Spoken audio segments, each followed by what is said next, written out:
Shirley by Charlotte Bronte, Chapter 11, Field Head. Yet Caroline refused tamely to succumb. She had native strength in her girl's heart, and she used it.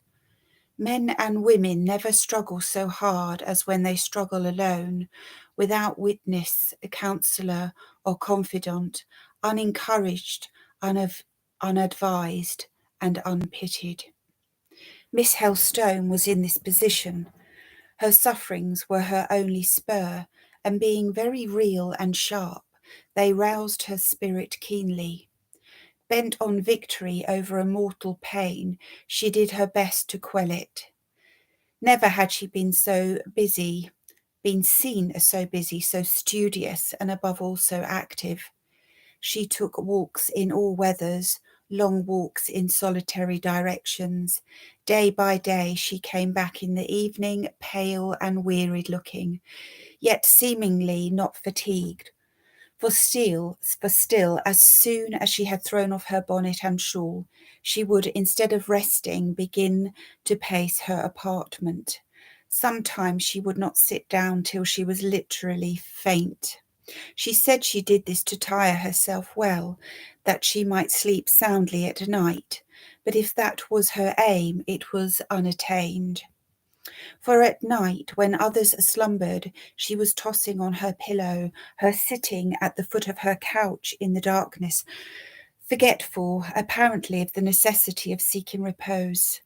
Often, unhappy girl, she was crying in a sort of intolerable despair which, when it rushed over her, smote down her strength and reduced her to childlike helplessness. Thus, when prostrate, temptations besieged her. Weak suggestions whispered in her weary heart to write to Robert and say that she was unhappy because she was forbidden to see him and Hortense, and that she feared he would withdraw his friendship, not love, from her and forget her entirely, and begging him to remember her and sometimes to write to her. One or two such letters she actually indited, but she never sent them. Shame and good sense forbade. At last, the life she led reached the point when it seemed she could bear it no longer, that she must seek and find a change somehow, or her heart and head would fail under the pressure which strained them. She longed to leave Briarfield, to go to some very distant place. She longed for something else, the deep, secret, anxious yearning to discover and know her mother strengthened daily. But with the desire was coupled a doubt, a dread. If she knew her, could she love her? There was cause for hesitation, for apprehension on this point. Never in her life had she heard that mother praised. Whoever mentioned her coolly. Her uncle seemed to regard his sister-in-law with a sort of tacit antipathy.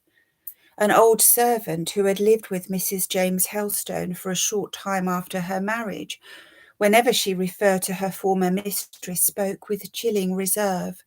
Sometimes she called her queer, sometimes she said she did not understand her. These expressions were ice to the daughter's heart. They suggested the conclusion that it was perhaps better never to know her parent than to know her and not like her. But one project could she frame whose execution seemed likely to bring her a hope of relief. It was to take a situation to be a governess. She could do nothing else. A little incident brought her to the point when she found courage to break her design to her uncle. Her long and late walks lay always, as had been said, on lonely roads, but in whatever direction she had rambled, whether along the drear skirts of Stilborough Moor or over the sunny stretch of Nunley Common, her homeward path was still so contrived as to lead her near the hollow. She rarely descended the Den, but she visited its brink at twilight almost as regularly as the stars rose above the hill crests. Her resting place was at a certain stile under a certain old thorn.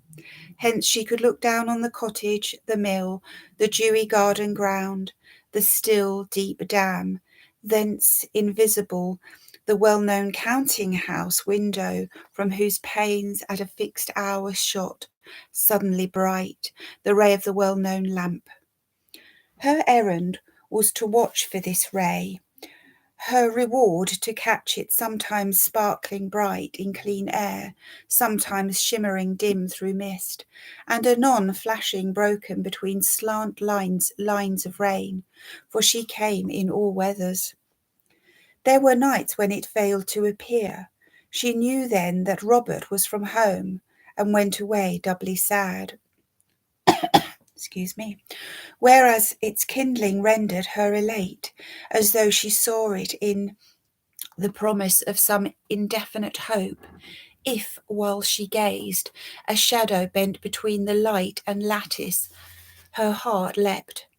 That eclipse was Robert. She had seen him. She would return home comforted, carrying in her mind a clearer vision of his aspect, a distincter recollection of his voice, his smile, his bearing, and blent with these impressions was often a sweet persuasion that, if she could get near him, his heart might welcome her presence yet, that at this moment she might be willing to extend his hand and draw her to him and shelter her at his side as he used to do. That night, though she might weep as usual, she would fancy her tears less scalding. The pillow they watered seemed a little softer. The temples pressed to that pillow ached less.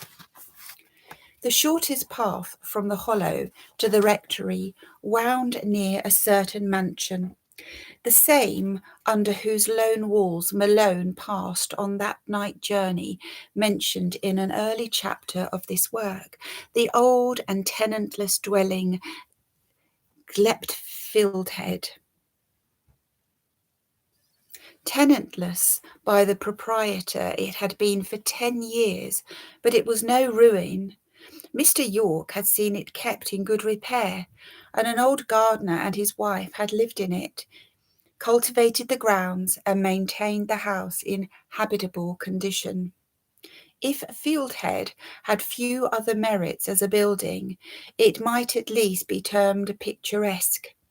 Its regular architecture and the grey and mossy colouring, communicated by time, gave it a just claim to its epithet. The old lattice windows, the stone porch, the walls, the roof, the chimney stacks were rich in crayon touches and sepia lights and shades. The trees behind were fine, bold, and spreading.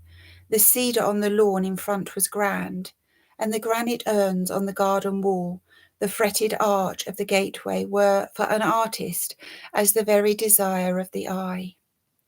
One mild May evening, Caroline, passing near about moonrise, and feeling, though weary, unwilling yet to go home, where there was only the bed of thorns and the night of grief to anticipate, sat down on the mossy ground near the gate, and gazed through towards cedar and mansion. It was a still night, calm, dewy, cloudless. The gables turned to the west, reflected the clear amber of the horizon they faced. The oaks behind were black, the cedar was blacker. Under its dense raven boughs, a glimpse of sky opened gravely blue. It was full of the moon, which looked solemnly and mildly down on Caroline from beneath that sombre canopy. She felt this night and prospect mournfully lovely. She wished she could be happy. She wished she could know inward peace. She wondered Providence had no pity on her, and would not help her, console her. Recollections of happy trysts of lovers, commemorated in old ballads, returned on her mind. She thought such tryst in such scene would be blissful. Where now was Robert, she asked. Not at the hollow. She had watched for his lamp long and had not seen it. She questioned within herself whether she and Moore were ever destined to meet and speak again. Suddenly, the door within the stone porch of the hall opened, and 2 men came out, one elderly and white-headed, the other young, dark-haired and tall.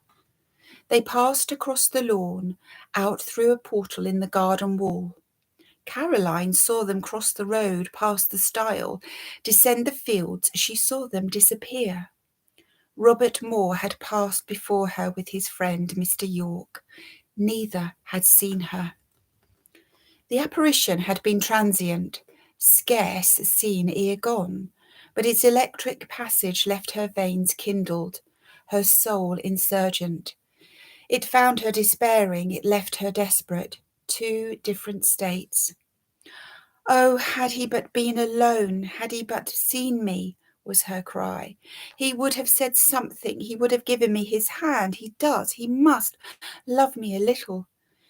He would have shown some token of affection in his eye, on his lips. I should have read comfort, but the chance is lost. The wind, the cloud's shadow does not pass more silently, more emptily than he. I have been mocked, and heaven is cruel. Thus, in the utter sickness of longing and disappointment, she went home.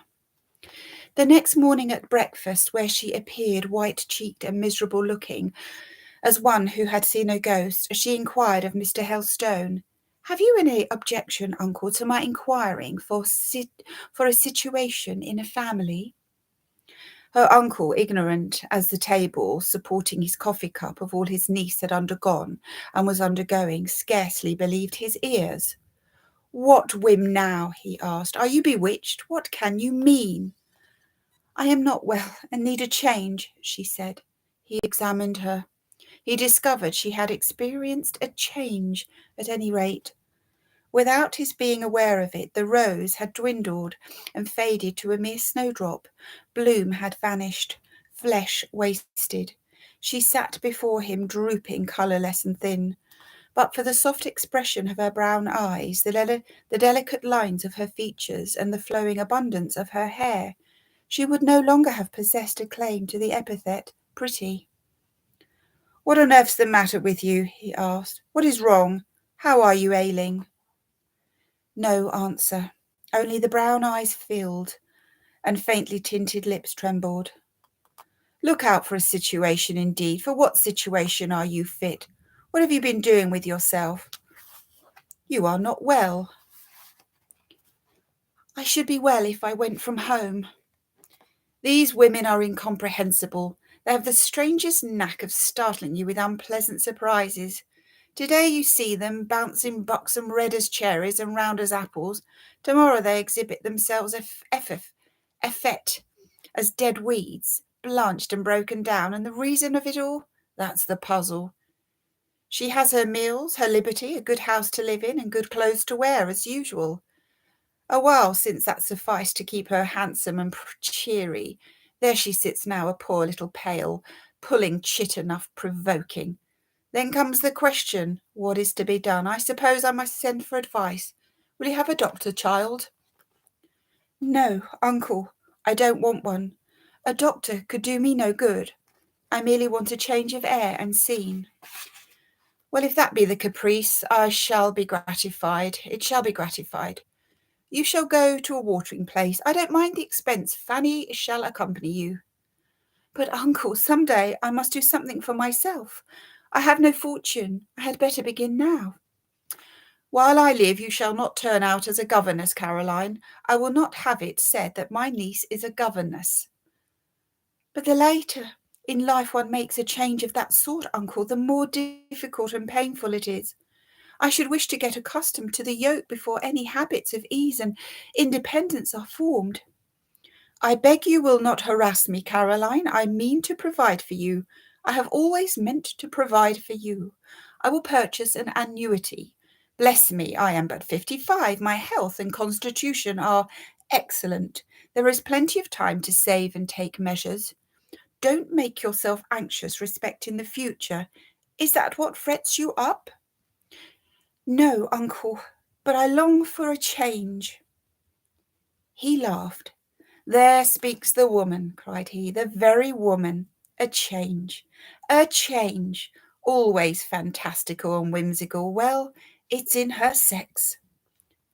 But it is not fantasy and whim, uncle. What is it then? Necessity. I feel weaker than formerly. I believe I should have more to do. Admirable, she feels weak, and therefore she should be set to hard labour. Clair comme le jour, as more, confound more. You shall go to Cliff Bridge, and there are 2 guineas to buy a new frock. Come, Carrie, never fear, we'll find balm in Gilead.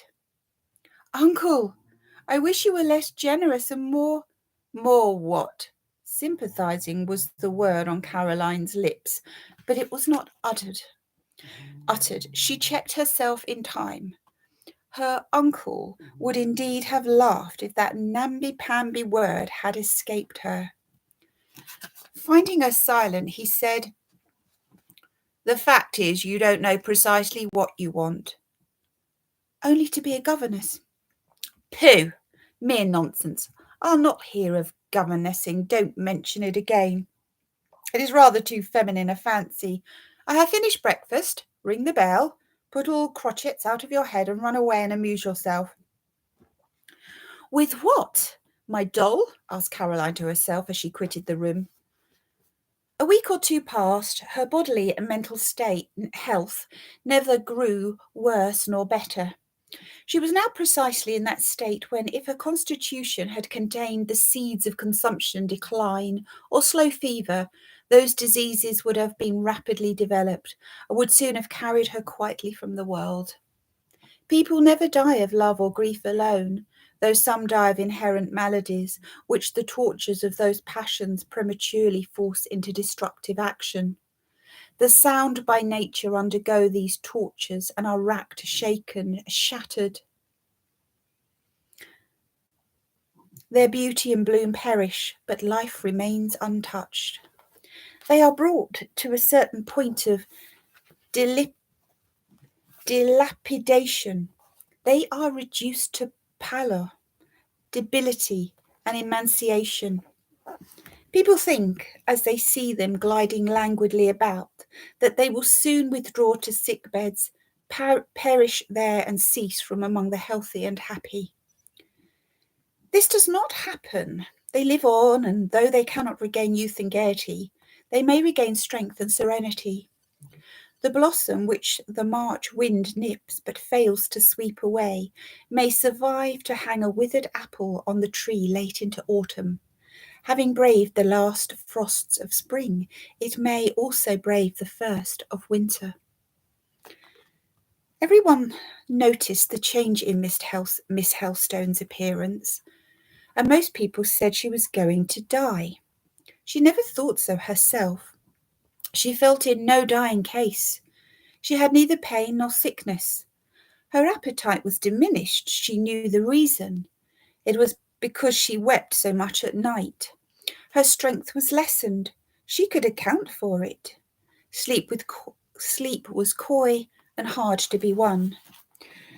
Dreams were distressing and baleful.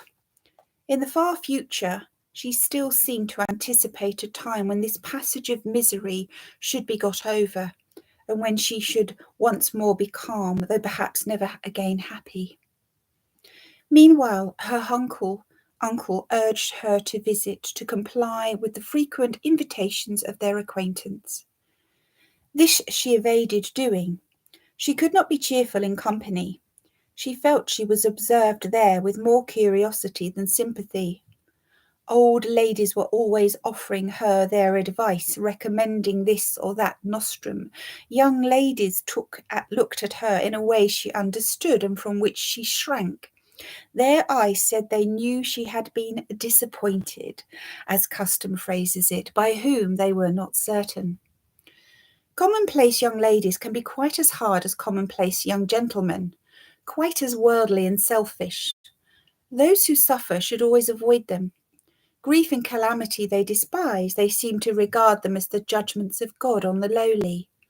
With them, to love is merely to contrive a scheme for achieving a good match. To be disappointed is to have their scheme seen through and frustrated. They think the feelings and projects of others on the subject of love similar to their own and judge them accordingly. All this Caroline knew, partly by instinct, partly by observation. She regulated her conduct by her knowledge, keeping her pale face and wasted figure as much out of sight as she could.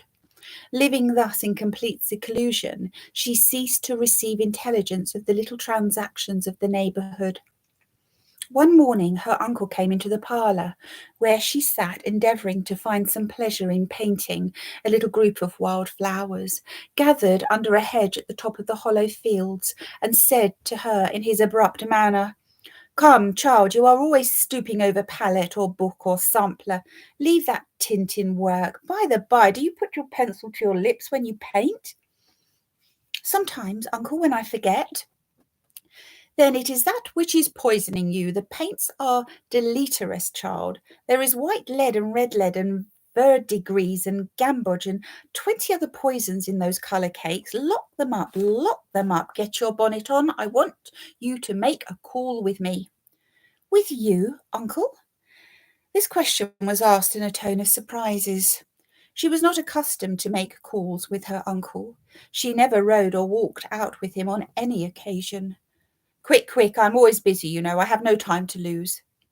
She hurriedly gathered up her materials, asking meantime where they were going.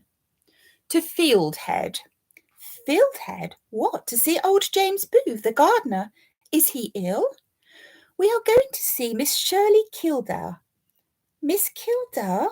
Is she come to Yorkshire? Is she at Fieldhead?" "She is. She has been there a week. I met her at a party last night, that party to which you would not go. I am pleased with her. I choose that you shall make her acquaintance. It will do you good." "She is now come of age, I suppose?" "She is come of age and will reside for a time on her property. I lectured her on the subject. I showed her her duty. She is not intractable. She is rather a fine girl. She would teach you what it is to have a sprightly spirit. Nothing lackadaisical about her." "I don't think she will want to see me or have me introduced to her. What good can I do her? How can I amuse her?" "Shush! Put your bonnet on." "She is proud, uncle." "Don't know. You hardly imagine she would show her pride to me, I suppose. A chit like that would scarcely presume to give herself airs with the rector of her parish, however rich she might be." "No, but how did she behave to other people?" "Didn't observe. She holds her head high and probably can be saucy enough when she dare. She wouldn't be a woman otherwise. There. Away now for your bonnet at once." Not naturally very confident, a failure of physical strength and a depression of spirits had not tended to increase Caroline's presence of mind and ease of manner, or to give her additional courage to face strangers. She quailed in spite of self-remonstrance as she and her uncle walked up the broad paved approach leading from the gateway of Fieldhead to its porch. She followed Mr. Helstone reluctantly through that porch into the sombre old vestibule beyond. Very sombre it was, long, vast and dark. One lattice window lit it but dimly. The wide old chimney contained now no fire, for the present warm weather needed it not. It was filled instead with willow boughs. The gallery on high, opposite the entrance, was seen but in outline, so shadowy became this hall towards its ceiling. Carved stags' heads with real antlers looked down grotesquely from the walls. This was neither a grand nor a comfortable house. Within as without, it was antique, rambling, and incommodious. A property of 1,000 a year belonged to it, which property had descended for lack of male heirs on a female. There were mercantile families in the district boasting twice the income, but the Kildares, by virtue of their antiquity and their distinction of lords of the manor, took the precedence of all. Mr. and Miss Helstone were ushered into a parlour. Of course, as was to be expected in such a Gothic old barrack, this parlour was lined with oak. Fine, dark, glossy panels compassed the walls gloomily and grandly. Very handsome, reader, these shining brown panels are, very mellow in colouring and tasteful in effect, but if you know what a spring clean is, very execrable and inhuman. Whoever having the bowels of humanity has seen servants scrubbing at these polished wooden walls with beeswaxed cloths on a warm May day must allow that they are intolerable and not to be endured. And I cannot but secretly applaud the benevolent barbarian who had painted another and larger apartment of Fieldhead. The drawing room, to wit, formerly also an oak room, of a delicate pinky white, thereby earning for himself the character of a Hun, but mightily enhancing the cheerfulness of that portion of his abode, and saving future housemaids a world of toil. The brown panelled parlour was furnished all in old style, and with real old furniture. On each side of the high mantelpiece stood two antique chairs of oak, solid as sylvan thrones, and in one of these sat a lady. But if this were Miss Kildare, she must have come of age at least some 20 years ago. She was of matronly form, and though she wore no cap and possessed hair of quite an undimmed auburn shading, small and naturally young-looking features, she had no youthful aspect, nor apparently the wish to assume it. She could have wished her attire of a newer fashion.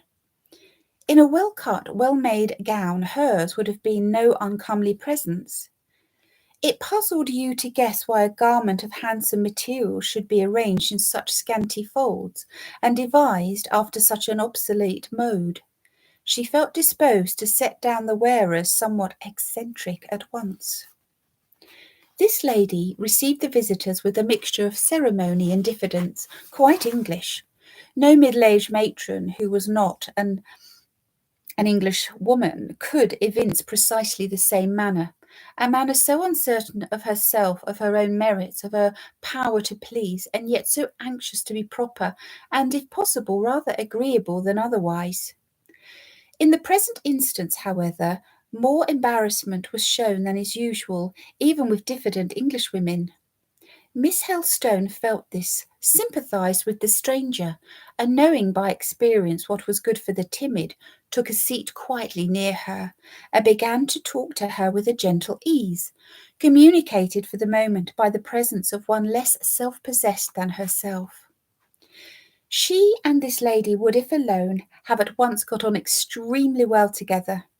The lady had the clearest voice imaginable, infinitely softer and more tuneful than could have been reasonably expected from 40 years, and a form decidedly inclined to embonpoint.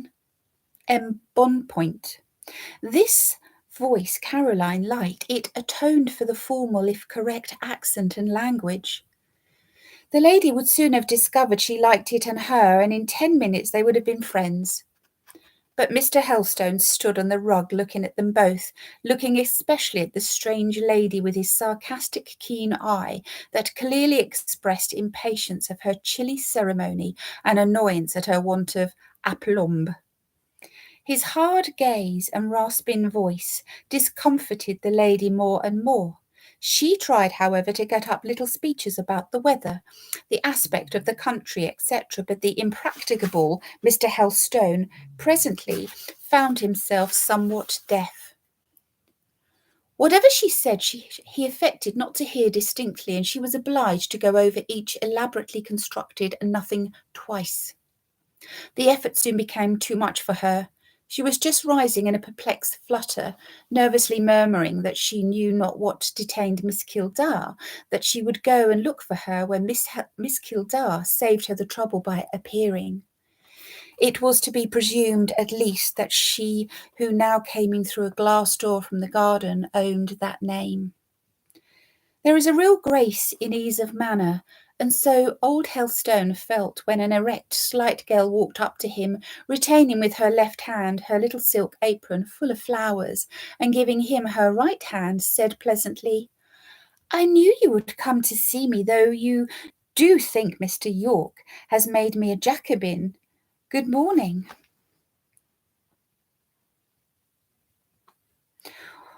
But we'll not have you a Jacobin, returned he. No, Miss Shirley, they shall not steal the flower of my parish from me. Now that you are amongst us, you shall be my pupil in politics and religion. I'll teach you sound doctrine on both points. Mrs. Pryor has anticipated you, she replied, turning to the elder lady. Mrs. Pryor, you know, was my governess, and is still my friend, and of all the high and rigid Tories, she is queen.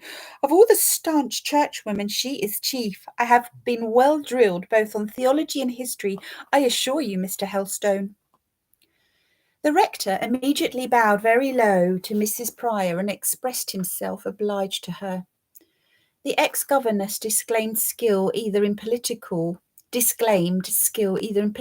or religious controversy, explained that she thought such matters little adapted for female minds, but avowed herself in general terms the advocate of order and loyalty, and of course truly attached to the establishment. She added she was ever averse to change under any circumstances, and something scarcely audible about the extreme danger of being too ready to take up new ideas closed her sentence. Miss Kildare thinks as you think, I hope, madam. Difference of age and difference of temperament occasion difference of sentiments, was the reply. It can scarcely be expected that the eager and young should hold the opinions of the cool and middle-aged. Oh, we are independent, we think for ourselves, cried Mr. Helstone. We are a little Jacobin for anything I know, a little freethinker in good and earnest. Let us have a confession of faith on the spot. And he took the heiress's 2 hands, causing her to let fall her whole cargo of flowers, and seated her by him on the sofa. Say your creed, he ordered. The Apostles' Creed. Yes, she said it like a child. Now for St. Athanasius's, that's the test. Let me cover up my flowers. Here is Tartar coming. He will tread upon them.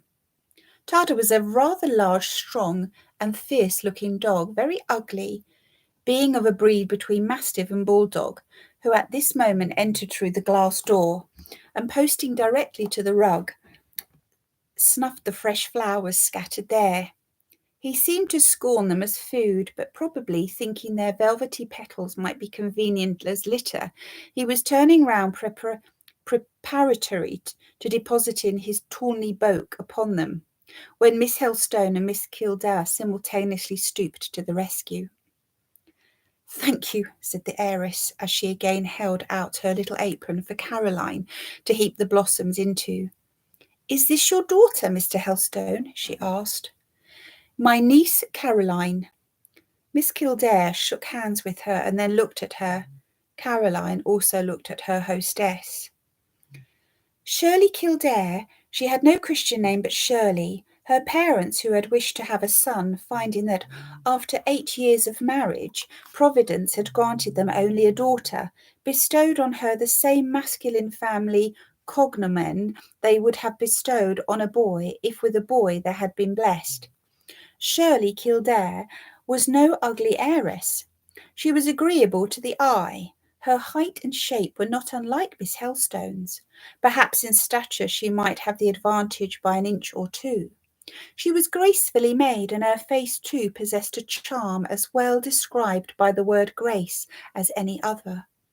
It was pale naturally, but intelligent, of a varied expression. She was not a blonde like Caroline. Clear and dark were the characteristics of her aspect as to colour. Her face and brow were clear, her eyes of the darkest grey, no green lights in them, transparent, pure, neutral grey, and her hair of the darkest brown. Her features were distinguished, by which I do not mean that they were high, bony, and Roman, being indeed rather small and slightly marked than otherwise, but only that they were, to use a few French words, fin, gracieux, spirituels.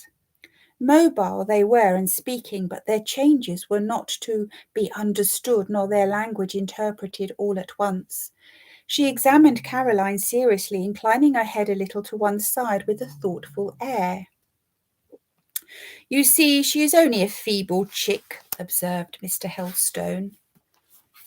"She looks young, younger than I. How old are you?" she inquired in a manner that would have been patronising if it had not been extremely solemn and simple. 18 years and 6 months. And I am 21. She said no more. She had now placed her flowers on the table and was busied in arranging them. "And Saint Athanasius's creed," urged the rector. "You believe it all, don't you?" "I can't remember it quite all. I will give you a nosegay, Mr. Helstone, when I have given your niece one." She had selected a little bouquet of one brilliant and 2 or 3 delicate flowers, relieved by a spray of dark verdure. She tied it with silk from her work-box and placed it on Caroline's lap, and then she put her hands behind her and stood bending slightly towards her guest, still regarding her in the attitude with something of the aspect of a grave but gallant little cavalier. This temporary expression of face was aided by the style in which she wore her hair, parted on one temple and brushed in a glossy sweep above the forehead, whence it fell in curls that looked natural, so free were their wavy undulations. "Are you tired with your walk?" she inquired. "No, not in the least. It is but a short distance, but a mile." "You look pale." "Is she always so pale?" she asked, turning to the rector. "She used to be as rosy as the reddest of your flowers." "Why has she altered? What has made her pale? Has she been ill?" "She tells me she wants a change." "She ought to have one. You ought to give her one. You should send her out to the sea-coast." "I will ere summer is over. Meantime, I intend her to make acquaintance with you if you have no objection." "I am sure Miss Kildare will have no objection," here observed Mrs. Pryor. "I think I may take it upon me to say that Miss Helstone's frequent presence at Fieldhead will be esteemed a favour." "You speak to my sentiments precisely, ma'am," said Shirley, "and I thank you for anticipating me. Let me tell you," she continued, turning again to Caroline, "that you also ought to thank my governess. It is not everyone she would welcome as she has welcomed you. You are distinguished more than you think. This morning, as soon as you are gone, I shall ask Miss Pryor's opinion of you. I am apt to rely on her judgment of character, for hitherto I have found it wondrous accurate. Although I foresee a favourable answer in my inquiries, do I not guess rightly, Mrs. Pryor?" "My dear, you said but now you would ask my opinion when Miss Helstone has gone. I am scarcely likely to give it in her presence." "No, and perhaps it will be long enough before I obtain it. I am sometimes sadly tantalised, Mr. Helstone, by Mrs. Pry's extreme caution. Her judgments ought to be correct when they come, for they are often as tardy of delivery as a Lord Chancellor's. On some people's characters I cannot get her to pronounce a sentence, and treat as I may." Mrs. Pryor here smiled. "Yes," said her pupil, "I know what that smile means. You are thinking of my gentleman tenant. Do you know Mr. Moore of the Hollow?" she asked Mr. Helstone. "Aye, aye, your tenant, so he is. You have seen a good deal of him, no doubt, since you came." "I have been obliged to see him. There was business to transact. Business, really, the word makes me conscious. I am indeed no longer a girl, but quite a woman and something more. I am an esquire. Shirley Kildare, Esquire, ought to be my style and title. They give me a man's name. I hold a man's position. It is enough to inspire me with a touch of manhood. When I see such people as that stately Anglo-Belgian, that Gerard Moore, before me, gravely talking to me of business, really I feel quite gentlemanlike. You must choose me for your churchwarden, Mr. Helstone, the next time you elect new ones. They ought to make me a magistrate and a captain of yeomanry. Tony Lumpkin's mother was a colonel, and his aunt a justice of the peace. Why shouldn't I be?" That's my dog barking. I'm the narrator. Doggy, shh. With all my heart. If you choose to get up a requisition on the subject, I promise to head the list of signatures with my name. But you were speaking of Moore. Yes, I find it a little difficult to understand Mr. Moore, you know, what to think of him, whether to like him or not. He seems a tenant of whom any proprietor might be proud, and proud of him I am in that sense, but as a neighbour, what is he? Again and again I have entreated Mrs. Pryor to say what she thinks of him, but she still evades returning a direct answer. I hope you will be less oracular, Mr. Helstone, and pronounce at once. Do you like him? Not at all just now. His name is entirely blotted from my good books.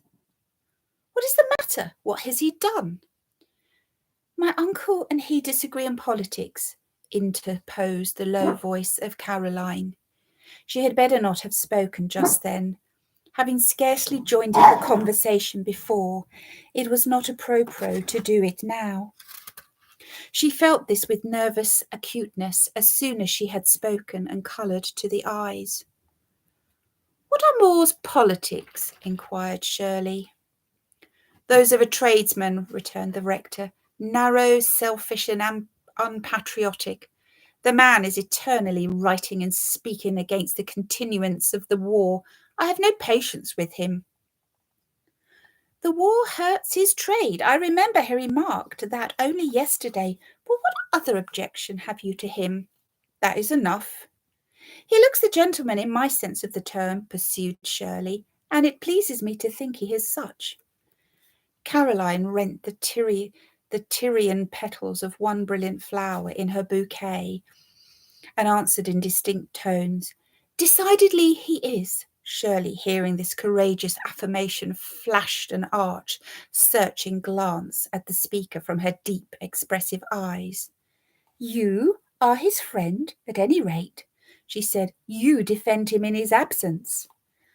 I am both his friend and his relative, was the prompt reply. Robert Moore is my cousin. Oh, then you can tell me all about him. Just give me a sketch of his character. Insuperable embarrassment seized Caroline when this demand was made. She could not and did not attempt to comply with it. Her silence was immediately covered by Mrs. Pryor, who proceeded to address sundry questions to Mr. Helstone regarding a family or two in the neighbourhood, with whose connections in the south she said she was acquainted. Shirley soon withdrew her gaze from Miss Helstone's face. She did not renew her interrogations, but returning to her flowers, proceeded to choose a nosegay for the rector. She presented it to him as he took leave, and received the homage of a salute on the hand in return. To be sure you wear it for my sake, said she. Next to my heart, of course, responded Helstone.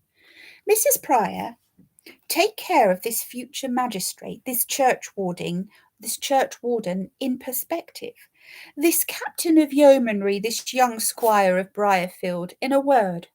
Don't let him exert himself too much. Don't let him break his neck in hunting. Especially let him mind how he rides down that dangerous hill near the hollow.